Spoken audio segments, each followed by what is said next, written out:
A todos mis hermanos y amigos, si en esta mañana usted tuviera un papel en blanco para dibujar el perfil de quién es usted, cómo usted llegó a esta iglesia, cómo usted dibujaría su rostro, vaya pensando cuál es la figura que usted diseñaría acerca de quién es usted, joven, mujer y hombre. Pero deténgase y al finalizar de este mensaje, ustedes van entonces a ver si la persona que usted dibujó antes del sermón es la misma que usted va a dibujar al finalizar este sermón. El propósito del mensaje de hoy día es que en el nombre de Jesús nuestra identidad y nuestra confianza esté basada en el reino de Dios. Y cuando hablo del reino de Dios, estoy hablando de que Dios es rey. Y si estoy hablando del reino de Dios, estoy hablando que usted es una princesa del reino. Y cuando hablo del reino de Dios, estoy hablando de una posesión, una identidad. Yo soy una hija del rey, yo soy un hijo del rey, soy un heredero del reino. Mi valor está en Cristo, el reino de los cielos. Vayan conmigo a Mateo capítulo 9, versículo 9. Capítulo 9 del Evangelio según San Mateo, versículo 9, es una palabra que va a impactar sus vidas en esta hora. Dice las Escrituras, Mateo 9:9, pasando Jesús de allí, vio a un hombre llamado Mateo, que estaba sentado al banco de los tributos públicos y le dijo, sígueme, y se levantó y le siguió. Poderosa palabra. Pasando Jesús. Jesús pasa en la vida del ser humano, escuchen esto, ni tarde ni temprano. Jesús siempre pasa en la vida del ser humano a tiempo. Y cuando Jesús siempre pasa a tiempo, lo que para uno era una demora y para otro era una premura, para Jesucristo es tiempo. Los propósitos de Dios se cumplen a tiempo. Y ese encuentro entre un publicano y Jesucristo Redentor es el encuentro que nosotros en Espinal tenemos que promover en el pueblo de Aguada, en Puerto Rico, porque es el mayor de todos los encuentros. No el encuentro de Coto con Trinidad y todos estos boxeadores o el equipo de béisbol de la nación de Puerto Rico versus el de República Dominicana, un encuentro deportivo, no. El mayor de todos los encuentros es cuando una persona que está perdida, atrapada en el mundo de las tinieblas, se encuentra con Jesucristo el Señor. Y la Biblia dice, pasando Jesús. Jesús siempre pasa a tiempo. Cuando Cristo pasa, las cosas cambian. La Biblia dice que Mateo estaba en los tributos públicos. Era una persona que había sobornado, era una persona que había traicionado, una persona que había perdido el legado de ser un judío y se había vuelto romano, trabajando para el departamento de Hacienda, robando y extorsionando a su propia nacionalidad. Mateo había puesto su mirada en las cosas materiales. Mateo se había enfocado aquí en las cosas terrenales. Sin embargo, la Biblia dice, pasando Jesús, lo miró. Esa palabra lo miró es lo vio, lo contempló, le prestó atención. Jesús siempre llega a tiempo a la vida del ser humano y le presta atención. Jesús hoy aquí en Espinal se encuentra y te mira y Jesús te dice, hijo, te quiero salvar, te quiero sacar del materialismo, te quiero sacar de la propaganda mentirosa de este mundo, quiero renovar tu vida. Y cuando nosotros encontramos ese relato, encontramos dos miradas, la de un pecador rechazado por la sociedad, trabajando para los romanos, y la mirada de un Cristo que lo está observando y le dice, yo te amo, tengo un plan con tu vida, yo te voy a sacar de ese estancamiento, yo voy a romper tus cadenas. Yo creo que Cristo rompe las cadenas. ¿Cuántos creen que Cristo rompe las cadenas? Y Cristo lo mira y le dice, sígueme. Las palabras de Cristo es la palabra de Dios. La fe viene por el oír la palabra de Dios. Cada vez que Jesús hablaba era la palabra de Dios ejecutada. La palabra de Dios produce fe.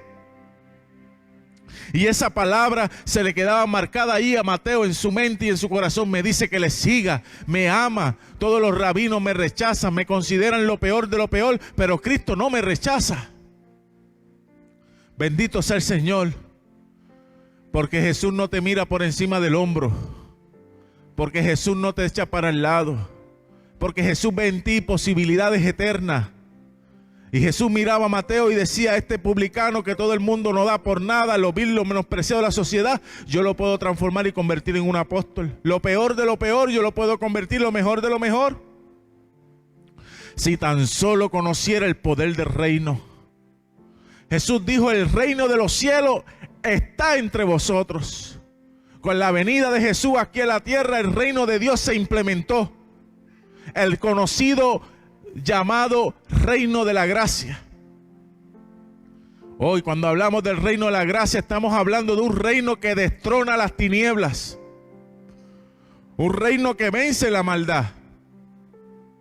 Cuando nosotros miramos, encontramos que entonces Mateo seguiría a Jesús donde quiera que Mateo iba. Allí estaba Jesús. Jesús tenía a Mateo, era uno de los discípulos cercanos a Jesús, dice el deseo de toda la gente. Y cerca aproximadamente de 30 años después de haber sido apóstol, haber participado de lo que es el avivamiento del Pentecostés y haber sido llamado para evangelizar a las naciones, Dios le da a Mateo el don de la inspiración. Y Mateo escribe un libro. Es el primer evangelio registrado en la Biblia, el evangelio según Mateo. Y ese evangelio de Mateo es diferente a Lucas, y es diferente a Marcos, y es diferente a Juan. Marcos presenta a Jesús como el servidor. Lucas presenta a Jesús como el Salvador que vino a buscar lo que se había perdido, los hijos perdidos, la dracma perdida, la oveja perdida. Juan presenta a Jesús en su divinidad, el verbo hecho carne, Dios. Sin embargo, mis hermanos, Mateo presenta a Jesucristo como rey. La genealogía de Mateo, cuando comienza, dice Jesucristo, del linaje de David, del linaje de Abraham, los dos grandes patriarcas y reyes de la nación. La misión de Mateo era tratar de enseñar a la comunidad judía el linaje de Jesucristo, la descendencia de Jesucristo, cuán importante era Jesucristo. Para la comunidad judía, enseñarle que Él era el Mesías, la palabra Cristo, el ungido, el rey ungido, como lo fue David, cumpliéndose las palabras de Natán a David, que de su simiente iba a venir uno que iba a heredar el reino perpetuo. Y ese cumplimiento lo vemos en Jesús. Por eso, mis hermanos, es intencional la dirección del Espíritu Santo en las Escrituras. Jesucristo vino aquí a la tierra y dice la Biblia: por cuanto el Espíritu de Dios ha venido sobre mí para tener el poder, para predicar el año agradable, para libertar a los cautivos ¿de qué? Del reino de las tinieblas, para dar vista a los ciegos, los que no podían percibir las cosas del reino de Dios, para predicar el año agradable, porque ahora el reino de Dios, cuando se manifiesta, el año malo se acaba y comienza el año bueno. El año de la pandemia se acaba y comienza la bendición de Dios. Y cuando uno habla del reino de Dios, está hablando de un reino cuyo gobernante y rey es Jesucristo. Por eso, cuando los teólogos analizan, los estudiosos de las Escrituras analizan Mateo, encuentran un quiasmo. Un quiasmo es una conexión literaria, introducción, cuerpo y conclusión están entrelazados con una idea central. Jesucristo es el rey, aunque no nació en una cuna dorada, aunque no tuvo la pleitesía de una legión de soldados romanos, aunque no le decían faraón ni César, Jesucristo es el rey. Por eso, cuando usted analiza Mateo, la genealogía de un rey. Dice que vinieron unos reyes del oriente, conocidos como los sabios, los reyes. Vinieron y le trajeron los presentes. ¿Por qué? Porque aún ese niño en un pesebre lo reconocían como rey. Los ángeles reconocían a Jesucristo. Cuando usted analiza el evangelio de Mateo, usted va a encontrar las parábolas del reino, las enseñanzas del reino, el sermón del reino, la ética del reino. El reino de los cielos es semejante, aparece constantemente en Mateo. Cuando analizamos a Mateo, vemos a Jesús destronando las tinieblas, libertando a un cautivo, a un endemoniado en Gadara. Entonces, mis hermanos, cuando yo veo eso en Mateo, yo me percato: wow, gloria a Dios, porque yo le sirvo a un Cristo poderoso, que es el Rey de Reyes y el Señor de Señores. Eso es el reino de la gracia. Pero Jesús le da continuidad al reino de la gracia y Jesús dice: esto le toca ahora al Espíritu Santo. Lo que Jesús dijo, el reino de los cielos está entre vosotros, y lo que Jesús hacía presencialmente. Y les dice la Biblia en Mateo capítulo 4, versículo 23, que recorría las calles de Galilea y lanzaban en las calles a los enfermos, endemoniados, y Jesús los sanaba a todos, porque estaba el reino. Y Satanás y los demonios tenían que dejar, Jesús los neutralizaba. Oh, mis hermanos, cuando una iglesia tiene el poder del reino, cuando una vida tiene el poder del reino, los demonios tienen que salirse y el camino se le abre al pueblo de Dios. ¿Qué te está neutralizando? ¿Por qué te sientes apagado? ¿Por qué te sientes bloqueado? ¿Por qué te sientes que no sirve como Mefibosé, que lo llevaron a una tierra llamada Lodebar, que quiere decir lugar incomunicado? ¿Qué tú haces en Lodebar, Mefibosé? Tú eres un hijo de un rey. Tu lugar es honorable. Tu herencia es grande. Pero el enemigo ha hecho también muchos Mefibosé, con un reino tan poderoso, con un Cristo tan poderoso, con un mensaje tan poderoso, con una iglesia tan poderosa. En Lodebar no están activos en la misión, no están comprometidos con el mensaje, no quieren entregar su vida a Jesús. Y su hogar se está desboronando, y su vida no tiene consagración, y no está en una espiritualidad constante con el Señor. ¿Por qué? Porque el enemigo lo ha entrampado. Entonces no es el reino de Cristo. Pero la Biblia dice en el libro de Colosenses capítulo 1 versículo 13 que hemos sido trasladados del reino de las tinieblas al reino de su amado Hijo. Yo no vine aquí a hablarle de política, pero tengo que hablar algo. El reino de Cristo es por encima del reino de Biden. Por el reino de todos los gobernantes del planeta Tierra está el reino de Jesucristo. Cuando usted analiza la Biblia, usted va a ver que Pilato le dice a Jesús: Jesús, tú eres la verdad, tú tienes un reino. Jesús le dijo: mi reino no es de este mundo. Si mi reino fuera de este mundo, los míos vendrían y pelearían por mí. Pero mi reino no es de este mundo. ¿Por qué Jesús dijo que su reino no era de este mundo? Porque los reinos de este mundo, si usted sigue la cronología histórica, los acadios, los babilonios, los asirios, los medos y persas, los griegos, los romanos, el imperio británico, el de Napoleón, el de Hitler, uno más grande, otro más pequeño, los mongoles, los chinos, todos estos imperios que tuvieron dominios, esos imperios pasaron a la historia. 100, 200 años y su reino caducó y su reino terminó. Pero el reino de Jesús, cuando Jesús le miró a Pilato, le dijo: Rey Pilato, mi reino no es como los de este mundo, es porque mi reino es sempiterno. Daniel 7:14, mi reino es eterno. Daniel 2:44, no es como los de este mundo que vienen y van y desaparecen. Ese es el reino de Cristo desde el Génesis, mis hermanos. Usted ve el reino de Dios contra una generación antidiluviana, contra una generación de la Torre de Babel, el reino de Dios contra los faraones de Egipto, el reino de Dios contra Sodoma y Gomorra, el reino de Dios contra el éxodo allá en el faraón en Egipto nuevamente, el reino de Dios contra las tribus cananeas, jebuseos, heveos, seteos, cananeos, amorreos, matianitas, filisteos y todos esos feos. El reino de Dios, porque Dios quería ser el rey de Israel. Por eso le dijo Dios al profeta Habacuc: mira, Habacuc, calle delante de mí toda la tierra. Calle de mí delante de toda la tierra. ¿Por qué? Porque yo estoy sentado en el trono. Jehová está sentado en su trono. Calle delante de Jehová toda la tierra. ¿Cuánto le sirve a un Dios que está sentado en el trono? El libro de Apocalipsis hace una expresión constante y sonante: y al Cordero que ha vencido, que está sentado en el trono, sea la gloria, sea la alabanza, sea el imperio, sea el dominio. Ese es el Cristo que yo le sirvo, que está sentado en su trono. Bendito sea el Señor. Y si está sentado en su trono, es el gobernante del mundo, es el presidente del universo, es el Rey de gloria, mis hermanos.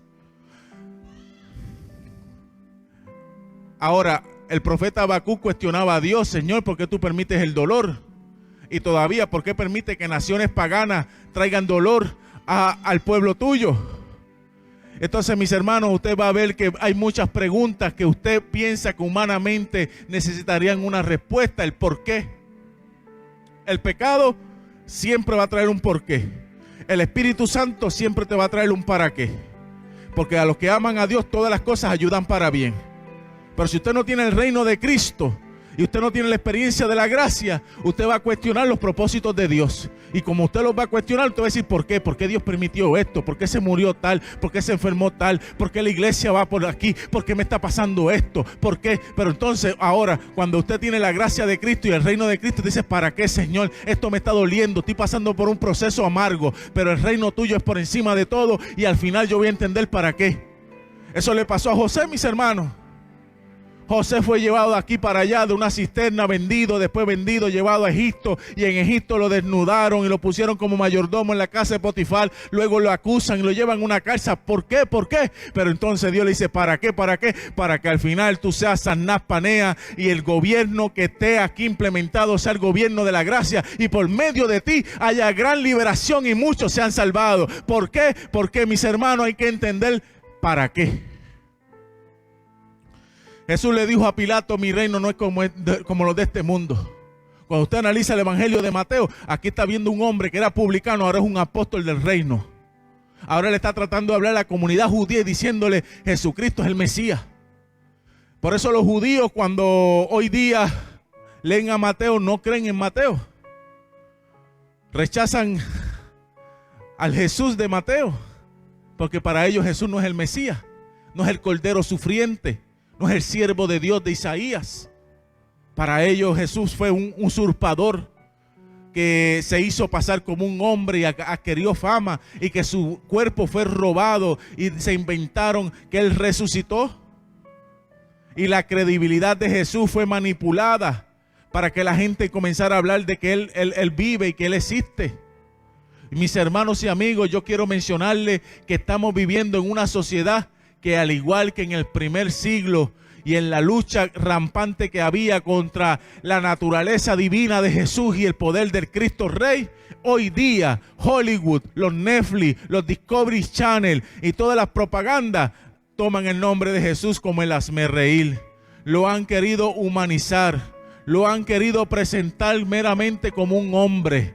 Le han quitado el poder de su gloria, el poder de su fuerza, y lo han puesto más bien en un libro biográfico. Pero, mis hermanos, nosotros que hemos sido redimidos, que hemos estudiado la Biblia desde el comienzo hasta el fin, el Cristo de la Biblia es un Cristo Rey, es un Cristo poderoso, es un Cristo Emmanuel, Dios con nosotros. ¿Cuántos dicen amén?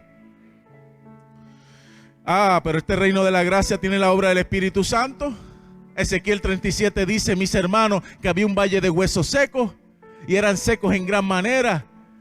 Oh, mis hermanos, ¿cómo se encuentra Espinal? Como un valle de huesos secos. ¿Cómo se encuentra Puerto Rico? Como un valle de huesos secos. ¿Cómo se encuentra Massachusetts? Como un valle de huesos secos. ¿Cómo se encuentra mi vida? Como un valle de huesos secos. Sin líquido, sin agua, sin aceite, sin nada que pueda lubricar. Seco, y dice la Biblia, en gran manera. Pero cuando llega el reino de Dios, el profeta declaraba la palabra hueso seco, y el profeta decía, hueso seco viviréis, hueso seco viviréis. Y el predicador predicaba al reino de Dios, hueso seco viviréis, y el Espíritu Santo venía y le daba vida a los huesos. Pero esto es poderoso, porque Ezequiel 37 hace lo mismo que pasó en Hechos capítulo 2, el día del Pentecostés. Viene un terremoto y el terremoto es fuerte, los huesos comienzan a brincar. Tú sabes, cuando hay terremoto fuerte, las cosas tiemblan y comienzan a temblar y a brincar. Pero también viene un viento recio, un viento fuerte, como el apellido mío, que es recio. Entonces los huesos comienzan a brincar, el aire los hace que choquen unos con otros, y mientras están en el aire y antes de tocar el suelo, comienza a surgir carne y comienza a surgir vida. Lo que es imposible para el hombre, para Dios es posible. Se despierta un avivamiento. El profeta Ezequiel ve un valle de huesos secos, pero cuando vienen hijos de Dios e hijas de Dios y declaran, aunque Espinal está como un valle de huesos secos, declaro en el nombre de Jesús, huesos secos viviréis. El Espíritu los va a respaldar. Y efectivamente llegó la vida. Y si está la vida, hay un gran ejército. Ezequiel 37:10 dice que se levantó un grande ejército. Otras versiones dicen un enorme ejército. Es que cuando hablamos del Espíritu y hablamos de Jesús, estamos hablando, mis hermanos, de una ayuda maravillosa. Jesús dijo en Mateo 6:33, buscad primeramente el reino de Dios y su justicia. ¿Buscad qué? Primeramente ¿qué? El reino de Dios. Y usted sabe que el reino de Dios se divide en dos fases. El reino de la gracia, el amor, la muerte de Cristo en la cruz del Calvario, la obra del Espíritu Santo en nuestros corazones, la regeneración. A eso se le conoce justificación y santificación. Pero hay una segunda fase del reino, mis hermanos, y es la glorificación. Eso se le conoce como el reino de gloria. Ahora mismo estamos en la gracia. Vivimos por gracia, somos salvos por gracia. El Espíritu Santo nos hace vivir en la gracia, nos da el don de la fe para poder experimentar el poder de la gracia. Pero hay una otra fase que es el reino de la gloria, cuando Jesús venga en gloria con ángeles. Entonces la Biblia dice, buscad primeramente el reino de Dios y su justicia y todas las cosas serán añadidas. Déjenme decirle esto clarito, como el agua, para que todos puedan entender. Si usted quiere estar con Cristo en la gloria, usted tiene que estar con Cristo en la gracia. Si usted quiere corona de gloria, usted tiene que aprender a llevar corona de espinas. En este mundo, mis hermanos, aquí hay traiciones a todo dar. Aquí hay situaciones. ¿Por qué? Porque ese es el reino de la gracia. Es un reino contra las tinieblas. Es una lucha campal. Aquí tú te levantas y es una situación, un imprevisto, una situación adversa. El reino de las tinieblas tratando de hacer violencia. Por eso Jesús dijo, el reino de los cielos sufre violencia y solamente los valientes lo arrebatan. Cuando hablamos del reino, estamos hablando de un reino que está bajo violencia, contra atentados terroristas del enemigo, constantemente contra la iglesia. La iglesia está siendo criticada, la iglesia está siendo ahí pasando una situación interna, está siendo dividida, se está levantando un grupo, se está levantando otra cosa. El reino de las tinieblas siempre está reciando contra la iglesia de Dios, pero la iglesia de Dios tiene las llaves del reino y las almas del infierno no prevalecerán contra la iglesia. ¿Cuánto me respalda con un amén? Yo le sirvo a un rey y la iglesia tiene las llaves del reino. Allí en el sepulcro está Satanás y están todos sus jerarcas infernales. Están tocando música de regocijo. Hemos quitado la vida a Jesús. Hemos llevado a Jesús a la muerte.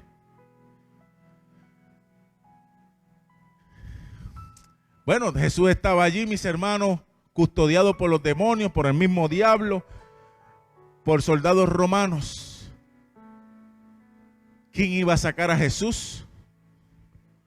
A Jesús lo iba a sacar el cumplimiento de la profecía bíblica. Salmo 16, 10 y 11 dice que Dios no permitiría que su santo viera la corrupción. Al tercer día, conforme a la profecía que iba a estar en el sepulcro, dice el deseo de todas las gentes, dice las escrituras, que Dios envía un ángel para sacar a Jesús. Ese ángel llamado Gabriel, Dios le precede con una luz y Gabriel sigue la luz. Cuando Gabriel toca la tierra, dice que hubo un terremoto. Y mientras está sucediendo ese terremoto, la piedra es removida. Satanás y sus ángeles se atemorizan. Dice, estos ángeles fueron los que nos sacaron del cielo. Hay un mandato del Padre. Jesús vivió aprobado para con Dios y los hombres. No vio corrupción. Y por lo tanto el Padre le va a levantar. Vayámonos de aquí. Ya no tenemos parte ni suerte aquí en el sepulcro. Satanás se desaparece. El ángel Gabriel camina en aquel lugar oscuro llamado sepulcro. Se encuentra frente a frente al cuerpo del Nazareno. Y Gabriel dice estas palabras. Jesús, hijo del Padre, levántate, porque tu Padre te llama. Jesús, hijo del Rey, levántate, porque tu Padre te llama. Hoy ya es el tercer día. Yo le sirvo a un Dios de gloria. Yo creo que aun cuando yo viva en el sepulcro más oscuro de la vida, Si tú eres un santo y una santa de Dios, Dios va a enviar un ángel y te va a decir: levántate porque tu Padre te llama. Levántate porque tu Padre te llama. No tienes que morir en la corrupción. No tienes que entregarle tu corazón a este mundo. No tienes que vivir para este mundo. Levántate en esta hora aquí en Espinal de Aguada porque tu Padre te llama. Alabado sea el Señor. Y Jesús se moviliza, y me encantan las palabras de Efesios capítulo 1, por la superinminente grandeza de su poder. Aparecen 7 sinónimos en el griego para poder, y todas tienen una connotación de explosión, dunamis, energía, craso. Son palabras importantes en el contexto del poder, mis hermanos. Por eso dice: por la superinminente grandeza de su poder y autoridad, el Espíritu Santo operado en Cristo, operó. Oh, hermanos míos, operó. Qué bonito es hablar de operación. Ir al quirófano y que el Espíritu opere. Operó. Hay alguien esta mañana que necesita ser operado. Que opere en el pensamiento, que opere en el corazón, que opere en la familia. Si usted vino hoy aquí con alguna situación, no digo enfermedad porque se va todo el mundo corriendo, ¿verdad? Pero usted sabe, si alguien aquí en este momento se encuentra con alguna lucha, el Espíritu Santo puede operar. Por las noches cuando tengo insomnio, por las luchas de la vida, por las injusticias que se han cometido, cierro los ojos y le digo: Señor Espíritu, opera en mí. Opera en mí amor. Opera en mí segunda oportunidad. Opera en mí paciencia. Opera en mí, transfórmame.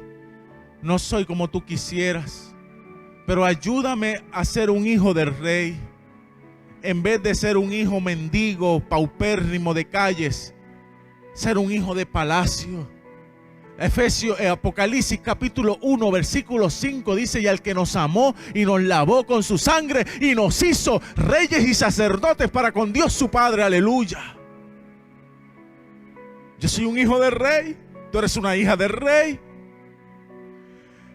Y luego de Jesús ser levantado por Gabriel, comienza a ascender al cielo para ser entronizado. El Salmo 24 narra el episodio. ¿Quién es este que ha vencido? Los ángeles tocando trompeta, los ángeles allí dándole a Jesús el privilegio de que camine allí en los atrios celestes ante el Padre con su marcha triunfal para ser entronizado. Y los ángeles gritan y todos cantan al unísono: ¿quién es este que ha vencido? ¿Quién es este poderoso en batalla? ¿Quién es este Rey de gloria? Jesús, poderoso en batalla. Jehová, poderoso en batalla. Y Jesús se sentó en el trono. Dice Elena White que el día que Jesús se sentó en su trono, ese mismo día fue derramado en el Pentecostés el Espíritu Santo, para que se sentara el Espíritu Santo en mi corazón y en tu corazón y en el de la iglesia. Hay una doble entronización.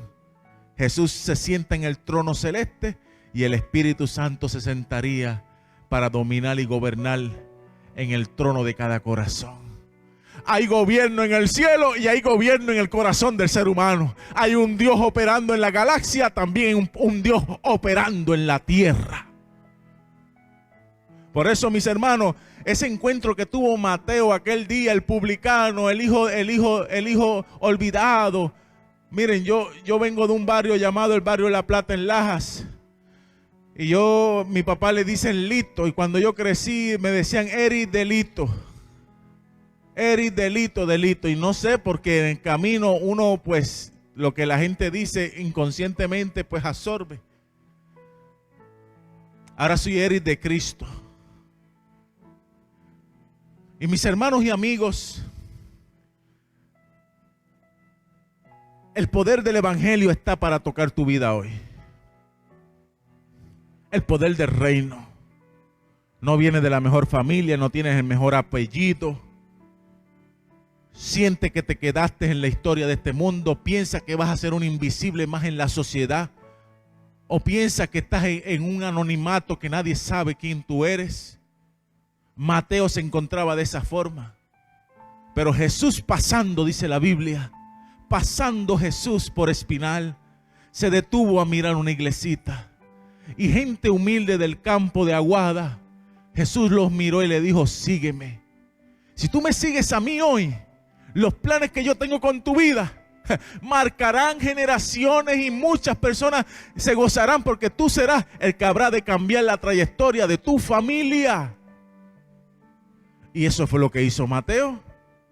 Cambió la trayectoria de su familia y ahora en adelante, mis amigos y mis hermanos, al publicano, ahora era el apóstol.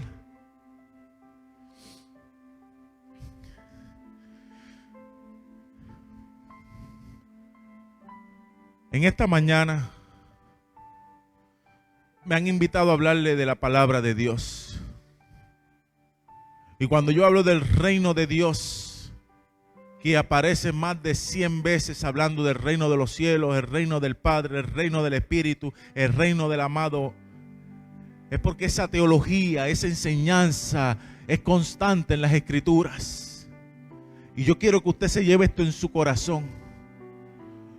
¿Dónde está el reino de Dios? ¿En el Vaticano? No. ¿Dónde está el reino de Dios? ¿En la unión de la iglesia y el Estado? No. El reino de Dios está en el mensaje del tercer ángel. El reino de Dios está en los hijos de Dios que son fieles portaantorcha, que es un pueblo invisible y escatológicamente visible también. Aleluya. El remanente que guarda los mandamientos de Dios, que tiene la fe palpitante en Jesús para experimentar la gracia de Jesús. Es imposible hablar de fe solas, sin gracia. Cuando hablamos de fe estamos hablando de gracia, porque es por medio de la fe que somos salvos por gracia. El reino de Dios se expande cada vez que Espinal gana un alma. El reino de Dios llega a un hogar cuando usted va y le habla de Jesús a alguien. El reino de Dios se hace grande y fuerte cuando usted logra sacar de las calles a una persona pobre, a una persona que se encuentra mendigando sin Dios, a un hogar en crisis. El reino de Dios se hace grande. Y si usted es un delegado, un hijo del rey, usted tiene que entender eso. Yo quiero terminar en esta hora. Vayan conmigo a 2 de Corintios capítulo 2 versículo 14. Para que ustedes vean esta palabra. 2 de Corintios 2:14. Amén. ¿Cuántos hijos del rey en esta mañana aquí? ¿Cuántas hijas del rey? Amén. Toca a una persona a la distancia así, dile: hija del rey, tu padre te llama. Deja que el impacto del reino llegue a tu vida. Versículo 14, más gracias a Dios. 2:14, 2 de Corintios, más gracias a Dios, el cual nos lleva siempre en triunfo en Cristo Jesús. Por medio de nosotros manifiesta en todo lugar el olor de su conocimiento. Más gracias a Dios que nos lleva de triunfo en triunfo. Yo voy a empezar a predicar ahora, mis hermanos. Esto ya toma un giro evangelístico. Gloria a Dios. Miren, de triunfo en triunfo. Ahora, la palabra triunfo viene del latín triunfurato.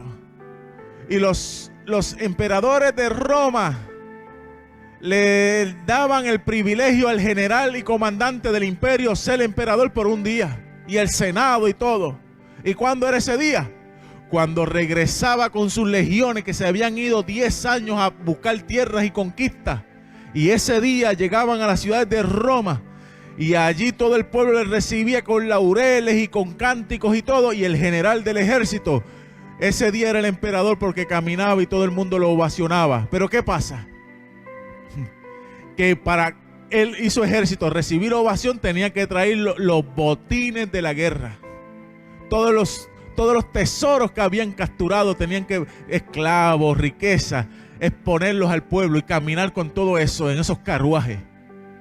Cuando Pablo dice, le doy gracias a Dios que me lleva de triunfo en triunfo, Pablo dice, bueno, aquí hay algo lindo.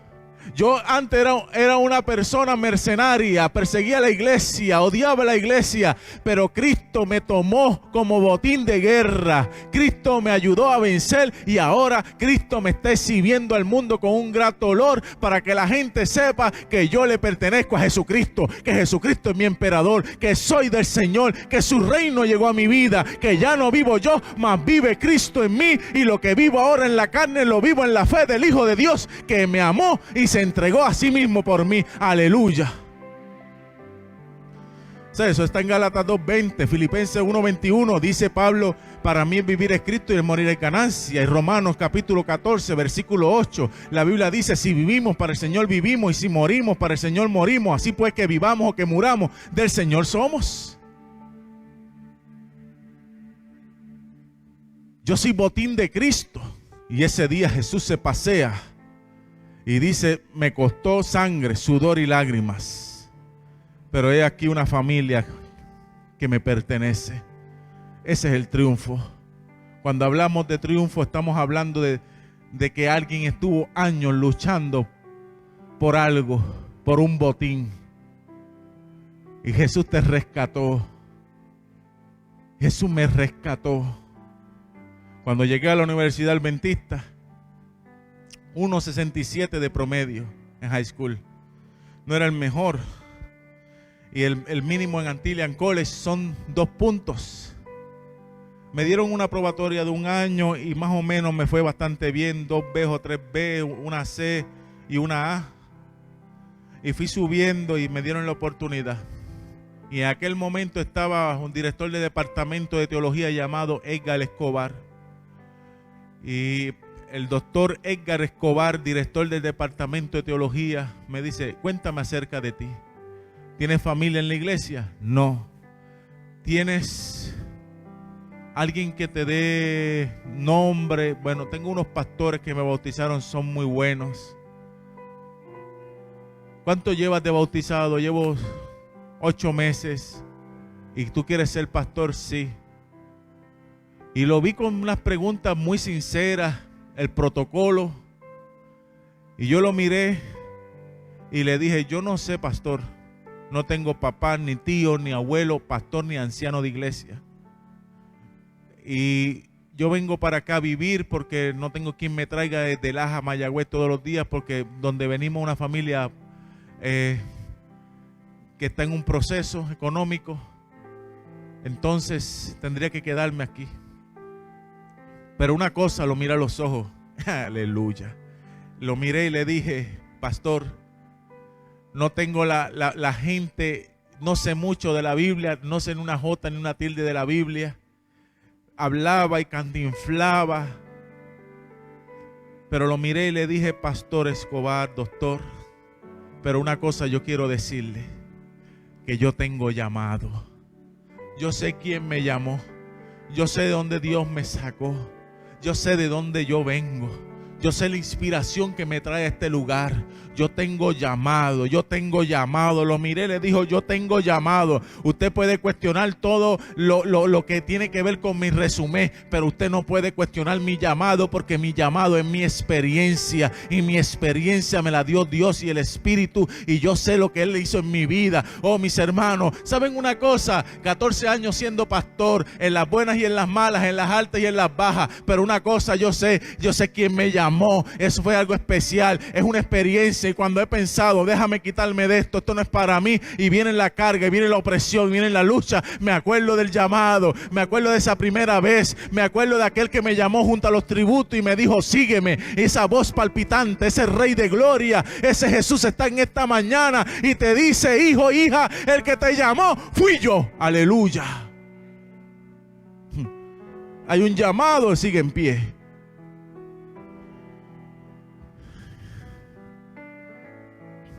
Si alguien en esta hora quiere aceptar el llamado de Dios y quiere ponerse en pies, puede ponerse en pies. Hoy el Señor quiere trabajar en tu corazón. Hoy el Espíritu Santo quiere operar el poder del reino. Si hay una persona que se siente ministrada con esta palabra, quiero que se ponga en pie y diga: Señor, opera en mí el poder de tu reino. Miren, 5 cositas quiero que se la lleven. 5 cosas. Dios te llama, Dios te capacita, repitan conmigo, Dios te llama, Dios te capacita, Dios te envía, Dios te suple y Dios te respalda. Esas 5 cosas maravillosas del llamado son muestra de que Dios te llamó. Dios te llama, Dios te capacita, Dios te envía, Dios te suple y Dios te respalda. Hijo del rey, saca nuevamente el papel que te dije al principio. Después de escuchar este sermón, ahora puedes dibujar algo más en tu perfil. Ahora puedes dibujar una corona. Ahora puedes dibujar una mirada al trono de la gloria. Ahora puedes decir, yo soy hijo del rey, y si yo sufro con él, reinaré con él, reinaré con él.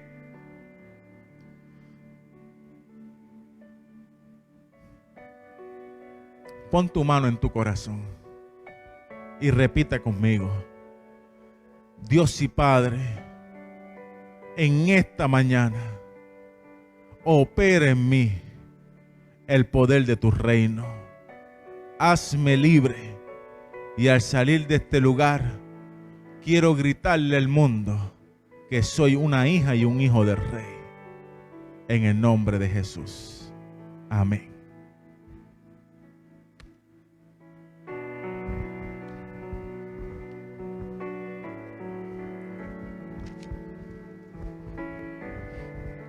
En la mañana de hoy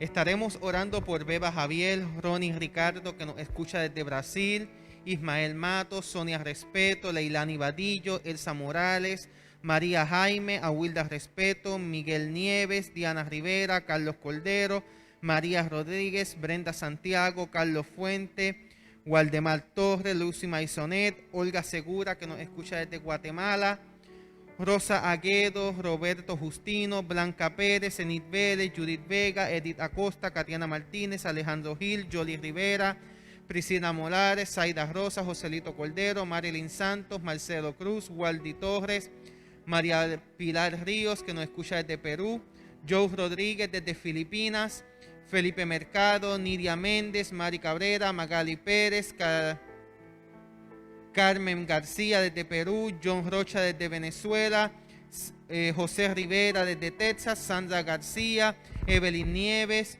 por Mimi García y familia, Ricardo Sánchez desde Perú, Elena Cabrera, Obed Cajiga, Dilenia Severino, Alex Martínez y su familia, Jean Marie desde Haití, Reina y familia desde Bolivia, Manuel Martínez, Evelyn Cruz, Howie G desde México, Mabel Hilerio, Samuel Peyot, Milsa Saavedra desde Perú, Graciela León, María Pilar, Yesenia P. Leico desde Guatemala, Enid Roldán, Isabel Díaz y su familia, Lola Villanueva, Blanca Colón, José González, Jesús Mendoza desde Perú, Eli Condori desde Colombia, Laura Orando desde México, Rubén Hilerio, Lizzy López, Abel Gutiérrez, Mar Cantilla desde El Salvador, Wanda Ivette, Freddy Soto, Patti Lagos desde Honduras, María López de Massachusetts, Patria Denis desde Carolina, Denis Michel, Beth Alas desde El Salvador, Maridelis desde Humacao,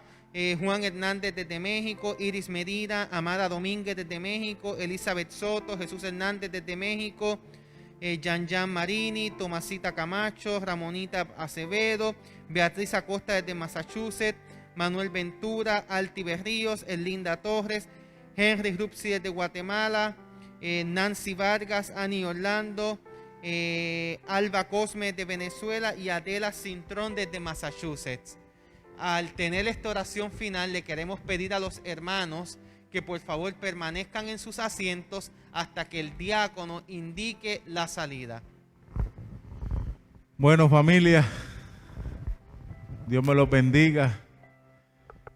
Gracias por el privilegio que me dieron de presentar la semilla incorruptible de la fe, pero antes quiero darle un reconocimiento a mi hermana y a mi hermano que han estado aquí presentes conmigo, que han apoyado mi vida y mi ministerio Y René y Julie, les amo y pido a mis iglesias que oren por ellos. Se pueden poner en pie mis hermanos y mi hijo y mi sobrinita para que los hermanos los conozcan y esperamos que los sigan viendo. Que el poder del reino también esté con ellos. Hermano Héctor, llegaste, pero el motivo de que tú hayas llegado dista mucho de tu amistad hacia mí. Y te agradezco por haber llegado. Vamos a orar por todos los nombres que me sorprende, mis hermanos, si toda esa gente estaba conectado. Espinal es una iglesia en las redes en Victoria. Así que eso es lindo. Señor y Padre que estás en los cielos, en el nombre de Jesús, trae tu reino a nuestras vidas. Impáctanos con el poder de tu gracia. Ayúdanos a caminar cada día un hijo y una hija del Rey. Que tu Espíritu Santo en altas y bajas nunca nos abandone. Tu Espíritu Santo opere en nosotros ese poder maravilloso que operó en Cristo resucitándole de los muertos. Que también pueda vivificar vuestros cuerpos mortales, Señor. Al salir de este lugar, soy un hijo del Rey. Que tú me dices, levántate, hijo del Rey. Levántate, hija del Rey. Mira la vida de todos estos nombres que se mencionaron, Señor. Levanto esta libreta.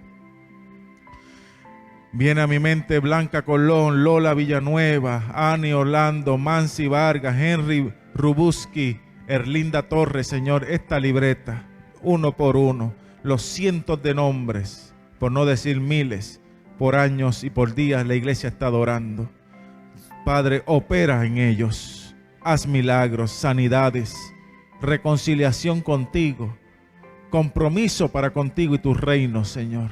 Esta iglesia de Espinal, bendice a mi amigo el pastor Malavé, bendice a todos los que cooperan en esta iglesia, sus líderes, sus ancianos, la junta administrativa, las visitas, Señor, un despertar espiritual para todos, Señor. Este barrio de Espinal, Señor, que sea un barrio para tu honra y tu gloria, en el nombre de Jesús. Amén y amén. Yo quiero terminar, mis hermanos, diciéndole en 30 segundos que llevo Espinal en mi corazón, uno de los testimonios más lindos. Y yo creo que Freddyson, que lo pude identificar ahora, por la mascarilla no sabía, ese tiempito no te veía.